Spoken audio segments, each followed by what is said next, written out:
pwede pong may istorbo habang sumusubo. Pwede pong malaman ano pong pangalan nila at ano pong katungkulan nila, sir? Ako po ang doktor po ng ating tribong Doc Dams Carlos po, taga Quezon Province, bayan ng Pagbilao. Nahiran din po tayong maging national officer sa tawag sa amin po ay sa National Special Action Force. Major General po ang aking pong rango dito. At ganoon din po narin po iniatasan din po tayo ng katungkulan sa national sa land recovery. At ganoon din po atasan din po tayo bilang maging leader sa ating pong magkaroon po tayo ng mission sa spiritual, magturo po ng doktrina na ibalik po ang ating kasaysayan ng ating tribo at ganoon din po ang ating pagsamba at pananampalataya na ang ating po mga pinagmulan ng ating lahi ay si Uper na ang ninuno po niya, siya po ay nasa 12 tribo na sa lahi po ng ating si Moses. At ang ninuno po ni Moses ay si Adan o si Uper. At ito pong Uper na ating bansa ay nung bago pa po dumating ang mga dayuhan, Uperian po tayo sa lahi po ni Uper. At hanggang dumating po tayo, sumapit po dito hanggang maging Maharlika, bansang Maharlika. Ngunit bago po tayo maging bansang Maharlika, tinatawag po tayong Island of May.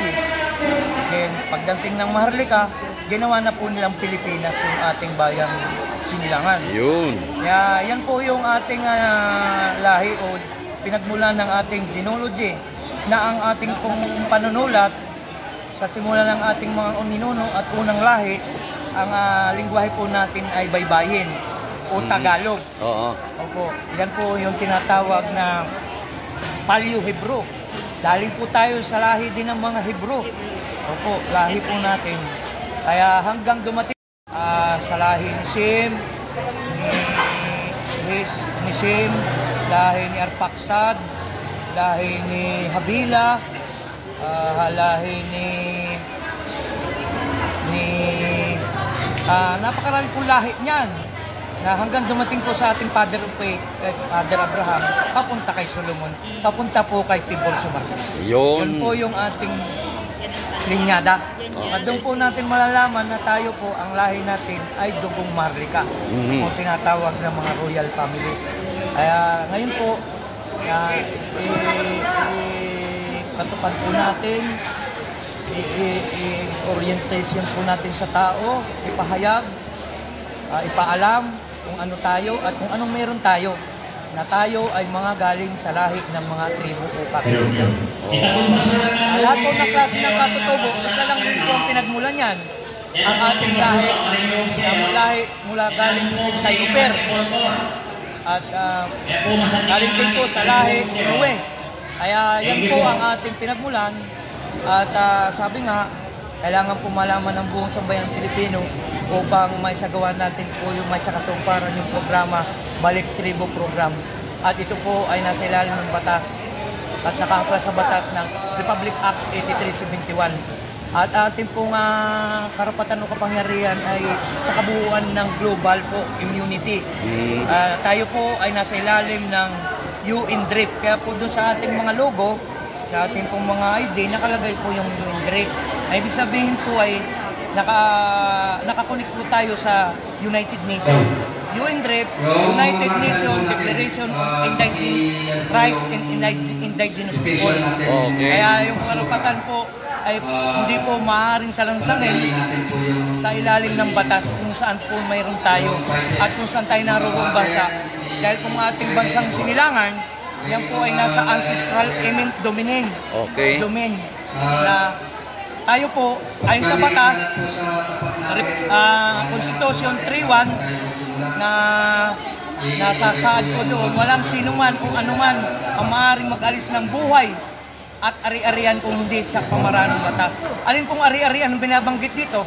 na doon din po sa nasa konstitusyon na Article 12, Section 3 to 7, na tayo po ay may minamanang pag-aari ang ating pong lupa. Naka-eminent domain po. Yun po, maraming Yun. salamat po. At Maraming salamat po ulit, At yung Pastor. malalaman sa ating At- mga pag-meeting at mga pagsasanay hinggil dito upang maiayos po ang ating bansa, maiayos sa kahirapan at maibalik ang para sa atin. Mawala ang squatter, mawala ang mahirap, magkaroon ng libreng pabahay at libreng edukasyon, lahat na po. Oo. At yan po ay sobra-sobra po ang sinasabi nating kayamanan na mamanahin natin sa ating minanata natin sa ating mga ninuno.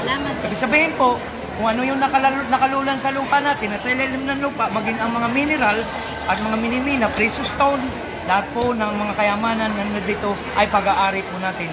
Maraming salamat po. Okay po. Maraming ulit salamat, Doc. Thank you. Ayan guys, mga kasamahan, mga sa mga nanonood, at least alam nyo kung ano yung layunin at nilalaman ng aming layunin pa ng ating organisasyon, no? Oh, break muna tayo. Oh, yan. Okay. Ayan po yung mga kasamahan ko. Okay.